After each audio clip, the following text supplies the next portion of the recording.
ఏపీకి Cisco global capacity center GCC రానుందా? ఈ సెంటర్ విశాఖపట్నంలో ఏర్పాటు కానుందా అంటే అవునన్న సమాధానమే వస్తోంది.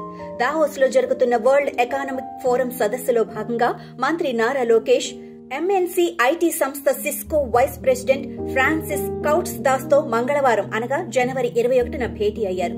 ఈ సందర్భంగా సిస్కో జీసీసీ అన్ని విధాల అనుకూల వాతావరణం కలిగిన విశాఖపట్నంలో జీసీసీ సెంటర్ ఏర్పాటు చేయాలని లోకేష్ కోరారు. అందుకు ఆ సంస్థ వైస్ ప్రెసిడెంట్ ఫ్రాన్సిస్ సానుకూలంగా స్పందించారు.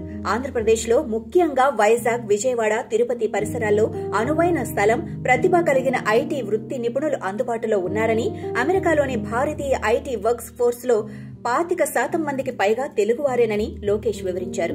ఏఐ, క్వాంటం కంప్యూటింగ్, బయోటెక్నాలజీ, పునరుత్పాదక ఇంధన రంగాల్లో నైపుణ్యాభివృద్ధి ద్వారా డీప్ టెక్ హబ్ గా ఏపీ మారనుందని, అతిపెద్ద టాలెంట్ పూల్ ఉన్న దృష్ట్యా కంపెనీ దీర్ఘకాల వ్యూహానికి ఏపీ అనువుగా ఉంటుందని లోకేష్ ఈ సందర్భంగా సిస్కో వైస్ ప్రెసిడెంట్ కు వివరించారు. ఇందుకు సానుకూలంగా స్పందించిన ఆయన భారత్ లో త్వరలో $1.5 బిలియన్ వెచ్చించి ఫ్లెక్స్ సంస్థ తయారీ భాగస్వామిగా కాంట్రాక్టు తయారీ కేంద్రాన్ని ఏర్పాటు చేయాలని భావిస్తున్నామని, సమర్థవంతమైన మానవ వనరులు ఉన్న ఏపీలో తమ కార్యకలాపాలు ప్రారంభించే విషయంలో త్వరలో నిర్ణయం తీసుకుంటామని చెప్పారు.